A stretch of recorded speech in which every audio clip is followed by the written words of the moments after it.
কোনো কিছু থাকে তার ভিতরে, সেটা সে এক্সপ্রেস করতে পারে এবং সেটা নিয়ে সে অনেক দূর পর্যন্ত যাইতে পারে। আর হিরোজ জার্নি গল্পটা এরকমই যে যে কোনো মানুষের জীবনই হিরোজ জার্নির মতো। প্রতিটা মানুষের জীবনে স্টেক থাকে, প্রতিটা মানুষের জীবন তার নতুন দুনিয়ায় যাইতে চায়, অন্য একটা দুনিয়া অর্জন করতে চায়, এবং তারপর সেই দুনিয়া সেগুলো অ্যাচিভ করে আবার তার দুনিয়া ফেরত আসে। তো এই যে হিরোজ জার্নির যে ফিলোসফি, এটাই ছিল রিক্সাগালের ফিলোসফি। এবং একটা গল্প বলা, যেটার পাতাতনটা রিক্সা পেইন্টিং, যেটা যেটা এমন একটা পাটাতনে এটাকে এই গল্পটা ফেলা হয়েছে, এবং একটা সহজ সরল গল্প।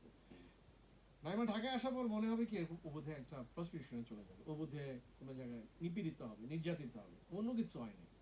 নাইমা কিছু হয় না, নাইমা এবং যে ইনোসেন্স পুরো ছবিটার মধ্যে রাখার চেষ্টা করা হয়েছে, যাতে ইয়াং বাচ্চারা, ছোট ছোট ছেলেমেয়েরা এই ছবিটা দেখে এবং ইন্সপায়ার হয়।